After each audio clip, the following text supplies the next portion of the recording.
Next question हमारा है question number 1.29,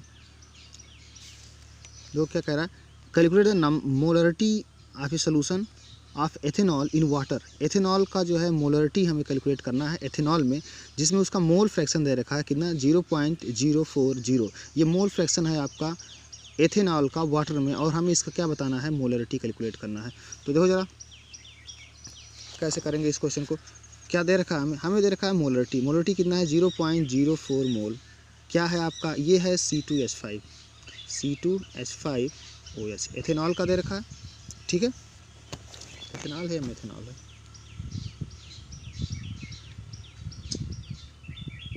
ethanol है।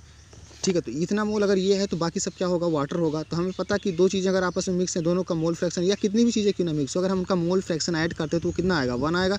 तो 1 आएगा तो 1 माइनस 0.04 मोल ये क्या हो जाएंगे, आपके वाटर हो जाएंगे ये H2O। इसकी वैल्यू कितनी आएगी 96। ठीक है, 0.96 मोल आपके क्या हो गए, वाटर हो गए। क्लियर हो गई बात। तो अगर हम बात करें नंबर ऑफ मोल्स निकालने की, तो नंबर ऑफ मोल्स कैसे निकालेंगे। देखो हमें क्या दे रखा है 0.04, ये मोल फ्रैक्शन दे रखा है। तो नंबर ऑफ मोल्स आप किसका दे रखा है, ये दे रखा है C2H5। यहाँ पे मैं एल्कोहल लिख रहा हूँ, सिर्फ AL लिख दिया।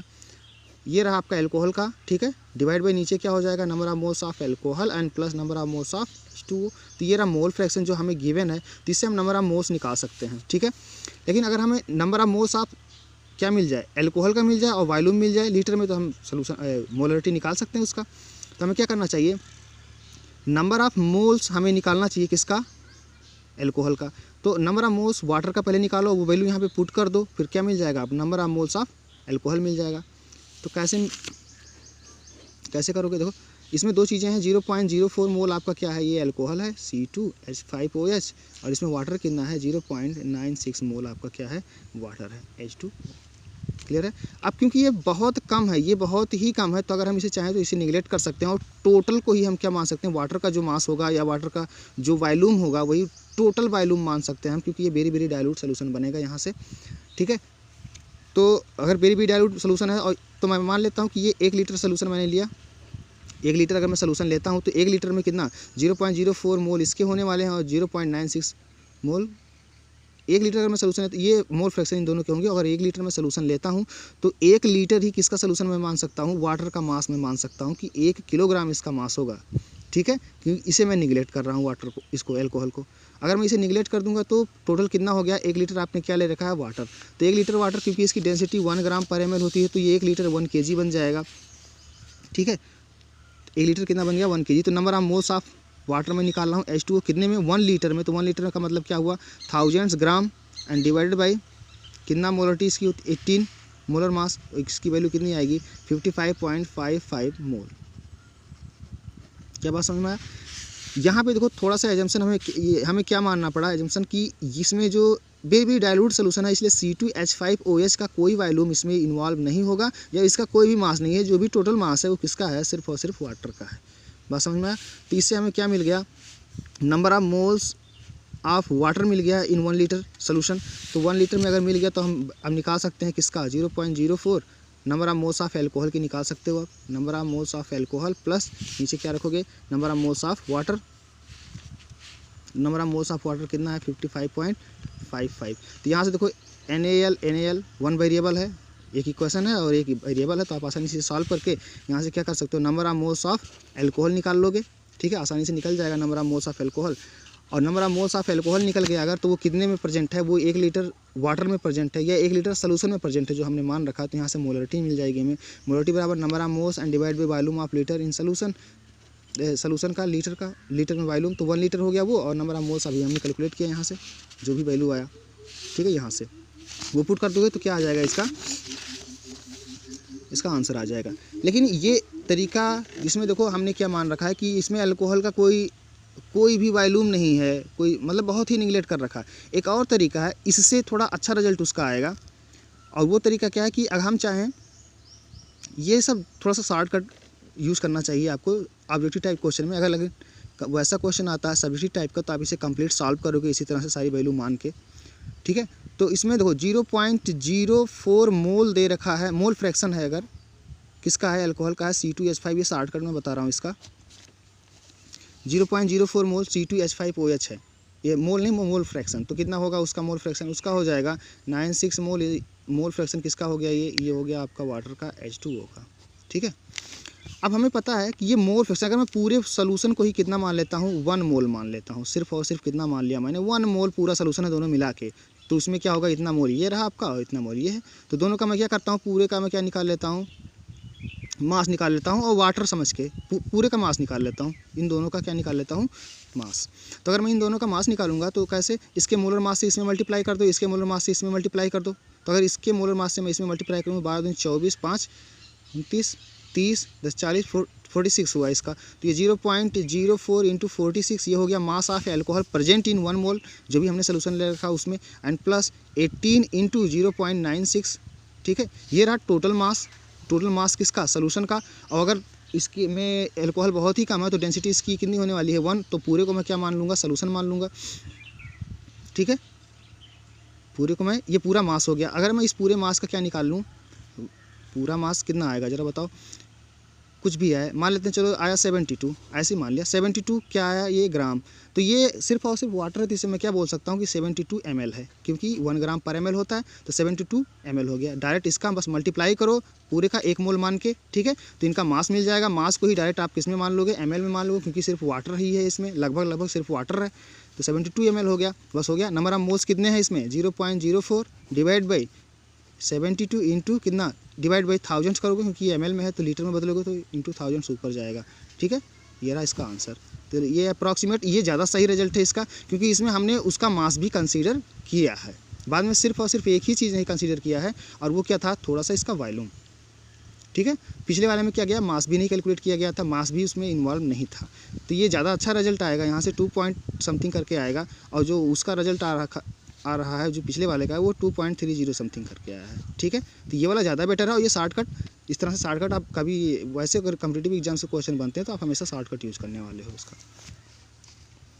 ठीक है, कर लोगे आसानी से, समझ में आ गया होगा क्वेश्चन। कि नेक्स्ट क्वेश्चन देखो हमारा क्या है। अगर दोबारा से इसे समझना होगा तो ज़रूर कमेंट करना, मैं बोलूँगा, दोबारा से बताऊँगा।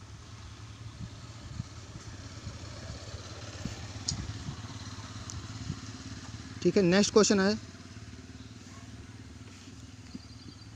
What will be the mass of 1 12C carbon atom in gram. ये तो इसी से, ये तो स्टैंडर्ड बनाया गया था ना, इसी से तो स्टैंडर्ड बनाया गया था, तो हमें पता है इसी से तो आया था। 12U आया था मास किसका, ये आया था कार्बन का, और इसी को स्टैंडर्ड मान के इसी से सारी वैल्यू कंपेयर करके निकाला गया था सबका मास।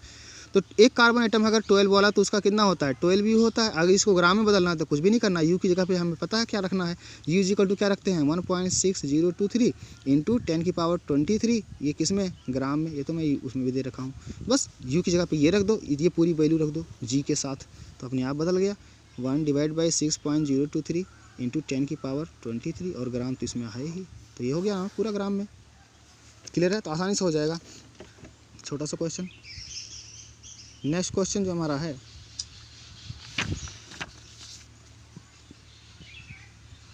वो है साइंटिफिक नोटेशन पे बेस्ड है, तो उसे आप कर लोगे वहाँ से। ठीक है, मल्टीप्लिकेशन है, देख लेना,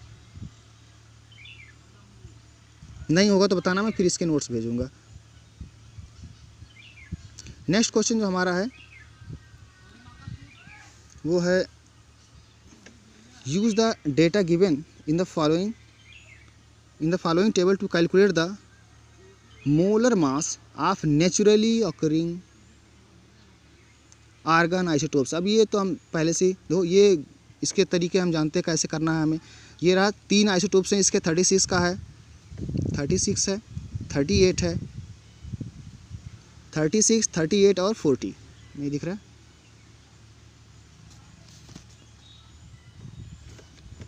36, 38 और 40। ये रहे इसके ग्राम पर मोल, यानी कि 1 मोल लिया गया है। ठीक है, मोलर मास इन सबके दे रखा है, और ये रहा इनका परसेंटेज एबेंडेंस। तो हमें पता है क्या करना है, इससे इस वाली वैल्यू से इसमें मल्टीप्लाई करो, इस वाले में, प्लस इस वाली वैल्यू से इसमें मल्टीप्लाई करो, प्लस इस वाले से क्या करो, इसमें मल्टीप्लाई करो। ठीक है, और डिवाइड बाई क्या करो, 1 कर दो, क्योंकि ये 1 मोल के लिए ही है, 1 मोल में ही तो ये सारी चीज़ें हैं। मोलर मास दे रखा ना, तो 1 मोल में आपकी बारी ये इतना % है, तो नीचे 1 रखोगे, मोलर मास आएगा सिर्फ, समझ में आई बात, मोलर मास ही आएगा। फिर फाइनली कैलकुलेट करने पे अगर नीचे आप 1 रखोगे तो इसका मल्टीप्लाई इसमें करोगे, प्लस ये वाला मल्टीप्लाई इसमें करोगे, प्लस ये वाला मल्टीप्लाई इसमें करोगे, इन तीनों को ऐड करोगे और डिवाइड बाई 1 करोगे, जो भी आएगा वही हमारा क्या हो जाएगा, इसका आंसर हो जाएगा। ध्यान दो कि ये मोलर मास दे रखा है, यानी कि 1 मोल अगर मैं लेता हूँ आर्गन का, सिर्फ 1 मोल अगर मैं आर्गन का लेता हूँ तो उसमें ये जो % एबेंडेंस दे रखे हैं उतने होंगे सबके, ठीक है। 1 मोल में ही 0.337 मोल क्या होंगे, ये वाले 36 वाले होंगे, 0.063 ये वाले 38 वाले होंगे, और 99.6 वाले ये 40 एटॉमिक मास वाले होंगे, ठीक है। 1 मोल में ही इतने, तो 1 मोल 1 से डिवाइड कर देना, काम हो गया हमारा।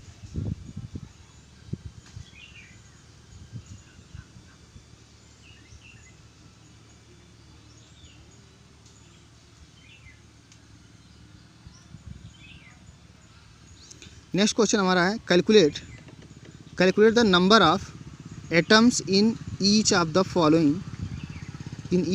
फॉलोइंग, पहला कह रखा है 52 मोल ऑफ आर्गन, तो इसमें संख्या निकालना, तो संख्या तो आप बता ही सकते हो ना, 52 × 6.023 × 10⁻23 इसका आंसर हो गया। दूसरा क्या कह रहा है 52, अरे यार दब जाता है,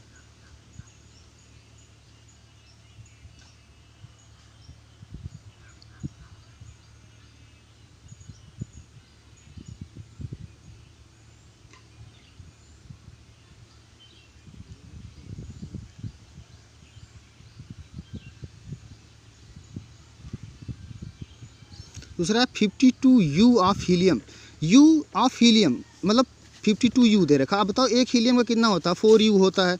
अगर एक हीलियम का 4 U है, 4 U एक हीलियम का, तो 52 में कितने होंगे, 52 U में आप डिवाइड कर दो, कितने से, 4 U से, तो यहाँ से निकल जाएगा कितना, 13 आएगा, हाँ 13 आ जाएगा। 13 एटम होंगे इसमें, U में दे रखा है, U और G ये सब तो समझ गए। अब 52 ग्राम ऑफ हीलियम दे रखा है, ये तो बहुत ज़्यादा संख्या है। यहाँ से कितना आएगा, देखो मोलर मास, मोल में हमें चेंज करना पड़ेगा, क्योंकि मोलर मास इसका कितना होगा, 4 ग्राम इसका होगा मोलर मास। अगर हम 52 में डिवाइड करेंगे 4 से तो आएगा 13 मोल, और एक बार 13 मोल आएगा तो नंबर ऑफ संख्या की काउंटिंग के लिए हम क्या करेंगे, ABC से मल्टीप्लाई कर देंगे 6.023 से × 10⁻23 से, तो हो जाएगा आसानी से ये क्वेश्चन भी, ठीक है। नेक्स्ट क्वेश्चन हमारा है, थोड़ा अच्छा क्वेश्चन है, ए फ्यूल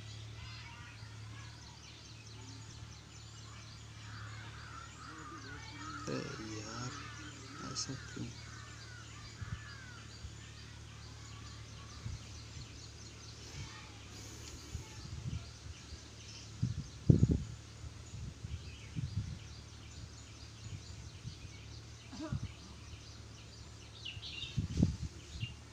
नेक्स्ट क्वेश्चन है, a building fuel gas contains carbon and hydrogen only, 2 ही चीज़ें हैं जिसमें कार्बन और हाइड्रोजन है, वो बिल्डिंग के लिए फ्यूल है। वास्तव में ये एसिटिलीन होता है जो बिल्डिंग फ्यूल है, आप पढ़ोगे इसके बारे में 11th क्लास में ही।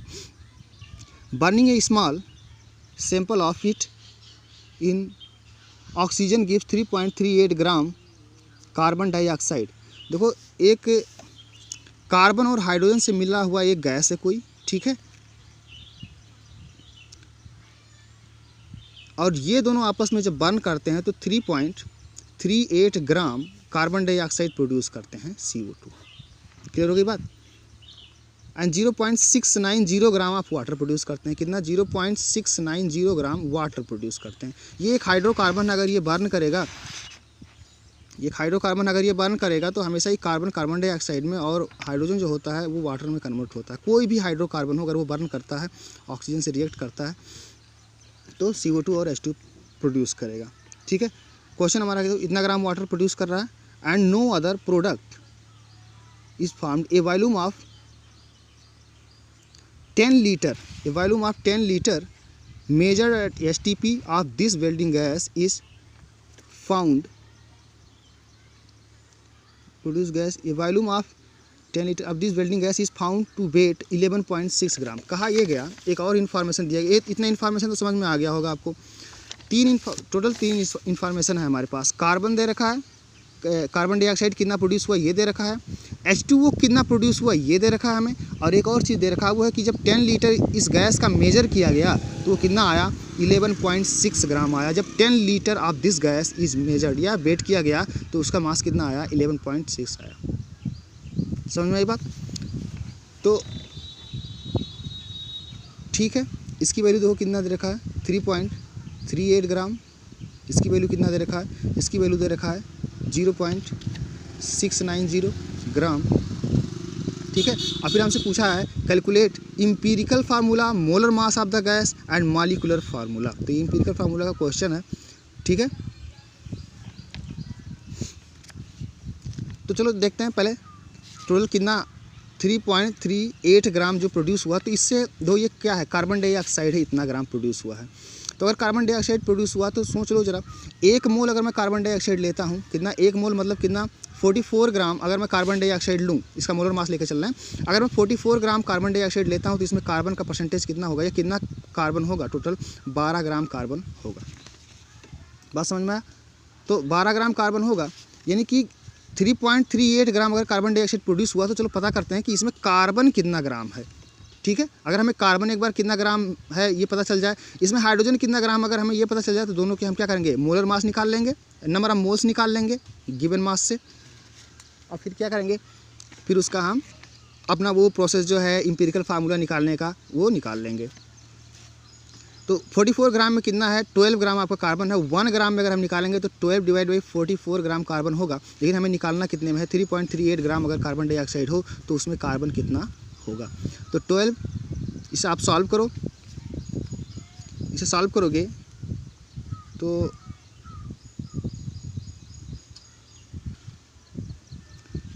ये आएगा 0. इसे अगर आप सॉल्व करो 0.9217 आया। ठीक है, ऐसे 18 ग्राम इसमें हम निकाल लें कि कितना वाटर है या हाइड्रोजन कितना है।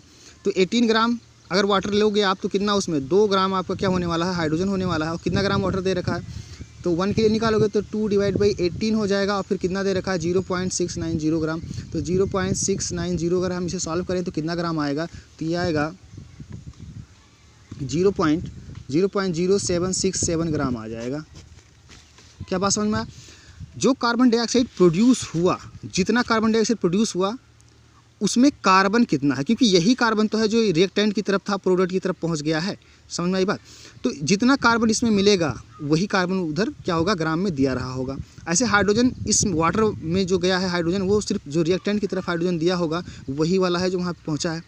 ठीक है, तो आसानी से हम इसमें से हाइड्रोजन कितना था वो निकाल लिए और इसमें से कार्बन कितना था ये निकाल लिए। तो अब हमें पता चल गया कि दोनों कितना कितना हैं। ठीक है, तो अगर मैं दोनों को ऐड कर लूँ, अगर मैं दोनों ही मास को ऐड कर लूँ तो टोटल इधर का मास जितना रहा होगा कार्बन का और हाइड्रोजन का, जितना बर्न किया वो हमें क्या होगा पता चल जाएगा। तो दोनों को अगर मैं ऐड करूँगा तो इसकी वैल्यू आएगी 0.9984 ग्राम। ठीक है,